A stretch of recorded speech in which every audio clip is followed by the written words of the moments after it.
What's up, everybody? Welcome to Bookmarked, Quarantine Edition. I've got my quarantine beard going. Things are a bit weird, but we're going to enjoy our time talking about sports here, even without any live sports going on. So let's get right into it and have some fun. Perfect. All right, let's get right into the Explore page and take a deeper dive into some of the bigger stories of this week. Matisse Tybel, you're a legend for this. You inspired me to get involved in the challenge and had a little fun with it.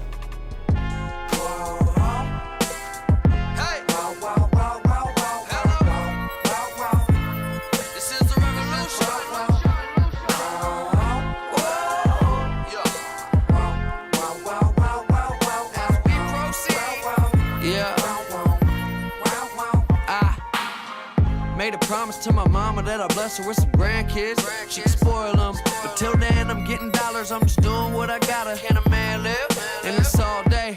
I'm a god, get a whole squad a job, get them all paid. Came a long way from all state, yeah. Now we all American. Shit, we all American. Yeah, I swear to God, I put the hero in heroin. These flows, kilos. I can sell snow to a ski slope. I can sell evil to the devil, non-believers to a temple. Shit, I can sell. All right, our next story here involves the Philadelphia 76ers, and it takes a bit of a roller coaster ride on us, but I think they ended up in the right place in the end. So last week, the 76ers ownership announced that they plan to reduce salaries for employees up to 20%, and people weren't so happy about it. So who was this affecting? Well, according to this story, it was set to affect employees in marketing, sales, communications, and a variety of different members of business and sports operations for both the 76ers and the New Jersey Devils. How did the sports world react to this? Not positively. This is just one story of many that were trending that day, but Max, at Max on Twitter, who has apparently created a career for himself hating the 76ers, as you can see, talks about his time here from 2012 to 2015, saying they were so understaffed and overworked, his salary was just above minimum wage, which I'm sure is the case for plenty of sports franchises. That's not uncommon, but it does speak to larger structural issues here that are now maybe coming up in this story. One thing that began trending pretty quickly here that may or may not be fair is the net worth of these owners. And I think we need to take a moment here to think about this briefly. Yes, Josh Harris is worth $4.5 billion, and yes, Michael Rubin is worth $2.9 billion.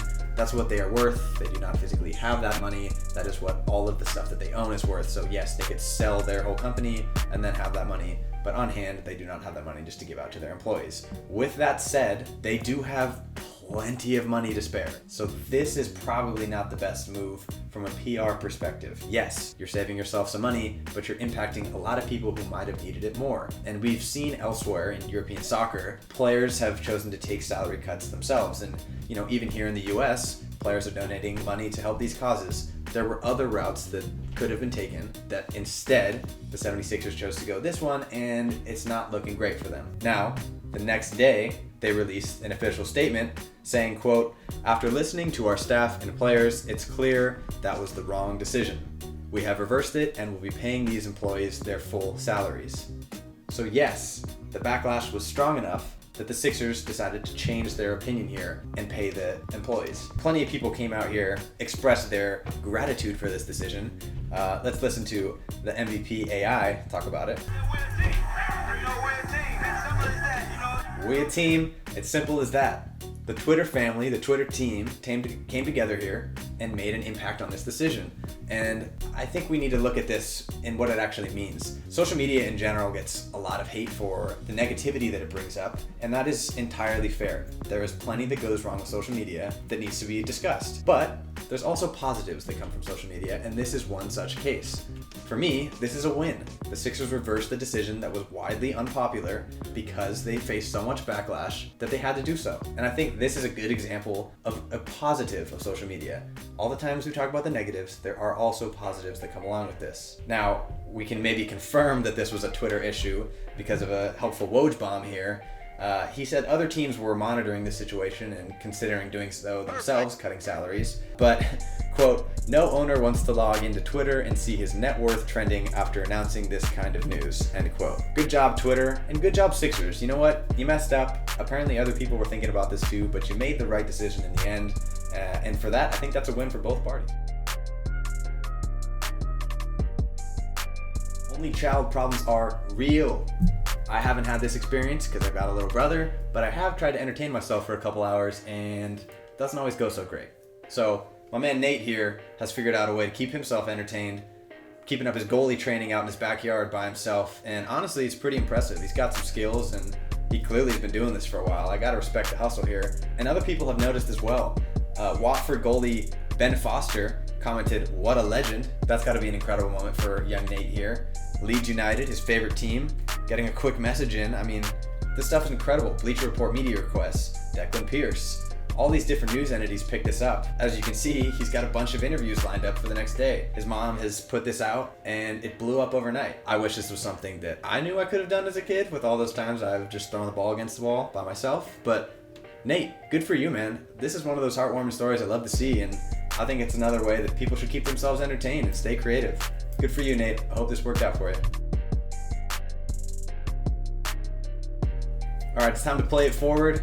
In this segment, we talk about our favorite stories in sports that transcend the idea of sports. This is where it's more than a game really comes into play here. And the first story we're going to talk about is pretty emotional. I'll include the link in the description here, but it's Karl Anthony Towns released a very emotional video explaining that his mom is now in a coma after testing positive for the coronavirus, and people should really watch this. I recommend, because it does speak to the severity of this issue and how it impacts all of us. He comes out with this emotional video, and the response in the sports community as a whole is incredible, and people are there for them, for the family, voicing their concerns.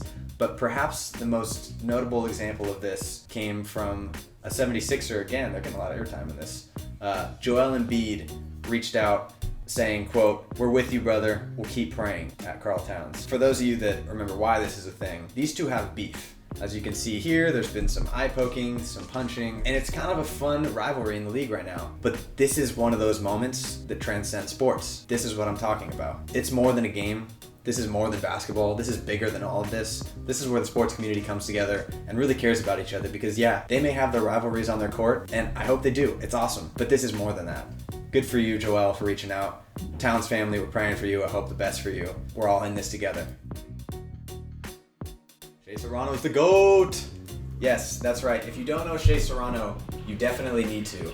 This is one of the best Twitter personalities out there right now. He's an author, writer for The Ringer, but he does so much more than that. And you can see here, this is a thing that he's been doing for a while now, dating back to before the coronavirus, but it's particularly penchant now that all of this is going on. He's got support from Sue Bird, Megan Rapinoe, both donating him money to then go give to other people. And he's done this with his own money. This is, again, like I said, not new. Giving away money to people who need it. And he's got this dedicated army followers called FOH Army who do so themselves. This is a whole group of people who are looking out for each other in a community for no reason other than they want to do the right thing. And I think this is an awesome example, once again, of the sports community coming together for a cause that's bigger than sports. Shea Serrano is a sports writer, but he knows how to bring people together, and that's what I really like. Yes, he's got some divisive political opinions. That's not your thing, whatever, stay away, that's fine. He really, really cares about his community and his Mexican heritage and his wife and his family. You can feel all that in his stuff. So Shea, Sue Bird, Megan Rapinoe,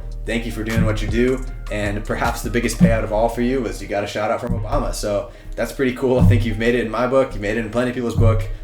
Shea Serrano, keep doing your thing, man. We really appreciate it. Time to play a little game here, retweet or delete. Is this something that I endorse, or am I crumpling it up and yelling Kobe and tossing it in the trash? First story here hits close to home for me. Los Angeles Rams released a new logo, and people don't love it. For some reason, the logo looks like it would be named Susan and call the manager on me. People notice that. I don't know what's going on with this curved gradient hook here. It's supposed to be a ram head. Really just looks like some weird blonde hair. Sav showing us her dad's room. Insane collection of Rams gear, and apparently he's upset. Sav, I will say, maybe your dad can add a logo in there and people won't really notice too much. There seems to be plenty going on there. But I get the message. Yeah, this is not a great look for the team, trading all this in and going for something completely new. Not very good. It gets worse when you look at the fact that other people have pointed out they might have taken this from somewhere else, particular Angelo State University. We've seen this horn elsewhere, apparently, and it's not a new concept. Los Angeles Rams, you are a big sports franchise. You don't think that maybe we should be a little more original here or come up with something a little cooler? This is just not a very marketable design. I'm not gonna wear this. There's no chance. I appreciate that there's people who worked really hard on this design, and good for you for putting the time in here. Ultimately, it is LA Lane. Tom Brady, you have changed. Hopefully not like this, but yeah. Big news, obviously, coming out last week. Tom Brady is no longer a New England Patriot, and there's been a lot of stuff floating around here. The weirdest one for me so far is the fact that this relationship has apparently been deteriorating starting from the point of Deflategate, which has been talked about a lot, but the fact that it's still coming out now is a bit odd for me. The thing I want to talk about here, Greeny on Get Up made a pretty hot take saying he thought that Tom Brady is more likely than Bill Belichick to win another Super Bowl. I'm gonna have to delete this one here, and that's with no disrespect to the GOAT, Tom Brady. He is, without a doubt, the best quarterback of all time. His winning record is incredible, and I'm not saying that that is at all to do with Bill Belichick. I think they both had a symbiotic relationship there and offered things to both sides. I do think that both of them are winners. But Tom Brady's 43, going to a new system, and yeah, we like the pieces in Tampa Bay, but do I think that's enough to get him over the hump? This is gonna be a lot for him to learn in a short amount of time. I trust the Belichick system to get it done before Brady. I'm sorry, Tom. Respect the hustle, respect the work effort, but yes, the Patriots are probably going to be bad this year, but I do think a couple moves and that system could have something going for them. And again, that's not to take anything away from what Brady has done in the past, because obviously his accomplishments are his own, but I do think now he is an older quarterback. It's going to be tougher for that transition to happen. I think I'm going to go with the Pats organization. Unfortunately, this is for me as well. I think I'd rather see the Bucs win, but I just think in reality, I don't think that's going to happen. Okay, this is beyond bizarre for me, and I honestly can't believe this didn't get more discussion than it did, and it did get quite a bit. This is just so weird. According to CFan Kim, multiple sources told ABC that President Trump turned to former Yankee Alex Rodriguez for advice this week. A source close to Rodriguez described the call as, quote, pleasant, adding that Trump was seeking thoughts from ARod about the coronavirus response. Yeah, you heard that correctly. ARod is our American hero again?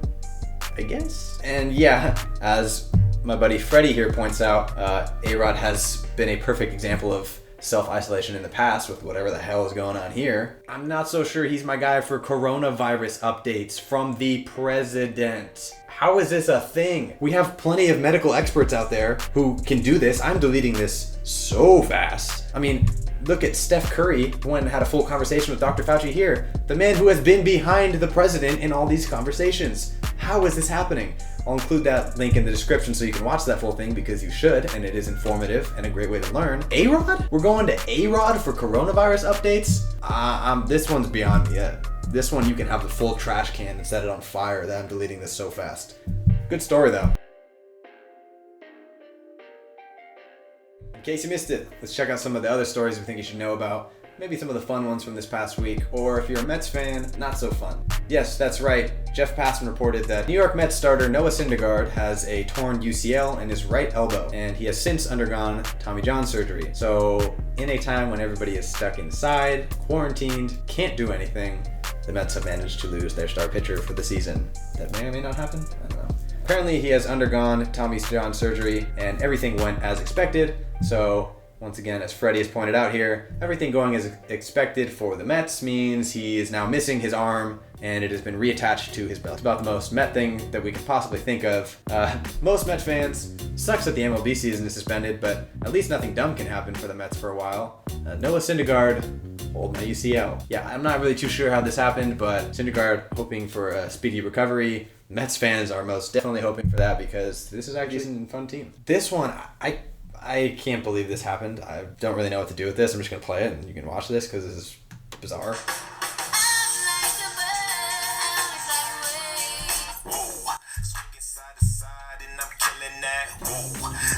So fine, but her breath is like, whoa. She says she wanna dance, but she don't know how to, whoa. I iced out, ooh, looking like a star, whoa.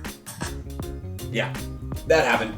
That came from the official Arizona Diamondbacks account. No, you did not see that incorrectly. I don't really know how to react to that. It's a cool TikTok. I can't believe they're getting away with that. PETA is most definitely gonna have a response if they haven't already formulated one of some bizarre answer, but that's TikTok, guys.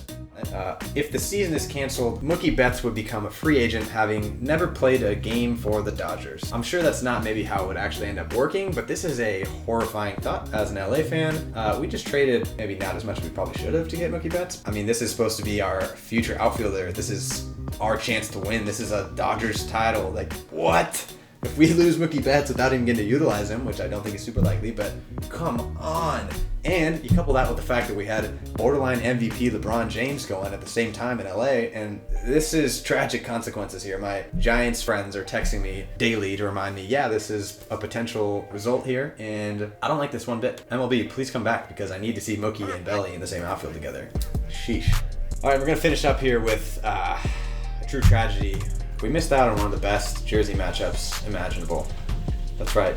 The Grizzlies and the Raptors throwbacks were both scheduled for a game in March, and we missed it. As a jersey aficionado myself, I am tragically upset by this one because this is an all-timer. I mean, those Grizzlies jerseys and those Raptor jerseys are just, somebody did the right thing there. Hopefully we get this back. More importantly, I hope the NBA comes back. I hope everybody's staying safe, and I hope sports coming back soon because I miss it. Thanks, guys. Hey Casey, what do you think about my quarantine beard? It sucks.